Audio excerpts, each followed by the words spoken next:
আজ আমি তোমাদের সাথে যে মন্দিরটি শেয়ার করব, সেই মন্দিরের বাংলা সিরিয়ালে সব শুটিংই প্রায় হয়। তো আমরা আমাদের ব্যাংকের কাজ সেরে, যেহেতু আমাদের হাতে 3 ঘন্টা টাইম ছিল, তাই আমরা চলে গেলাম ফুটঘাট গঙ্গার ধারে। আমরা যখন ছোট ছিলাম তখন প্রায় বিকেলবেলা আমরা এই গঙ্গার ধারে এসে খেলা করতাম। আর এই যে খালটা দেখছো, এই খালটা কিন্তু এতটা পরিষ্কার কোনোদিনই ছিল না। এখন ফিল্টার করে এইদিকে জল পাঠানো হয়, তাই এতটা পরিষ্কার। আর রাস্তাও এরকম পিচ ফেলা ছিল না, ছিল মাটির ইটের রাস্তা। এই 3-4 বছরের মধ্যে কত কি না পরিবর্তন হয়ে গেছে। তো সে যাই হোক, দেখতেই পাচ্ছ পরিবেশটা কি নিরিবিলি, কি সুন্দর।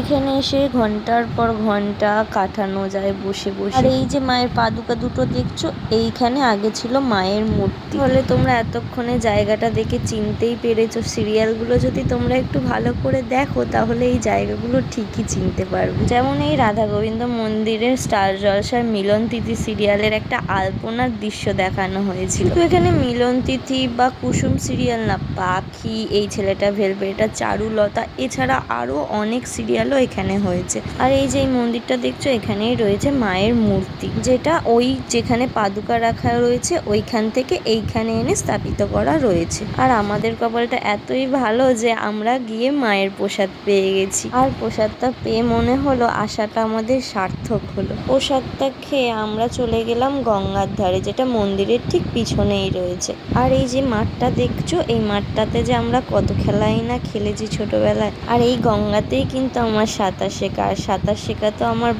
বাবা কিন্তু খুব ভালো সাঁতার জানতো। ছোট থেকে বড় হয়ে ওঠা যেখানে, সেখানে গেলে একটা আলাদাই অনুভূতি কাজ করে।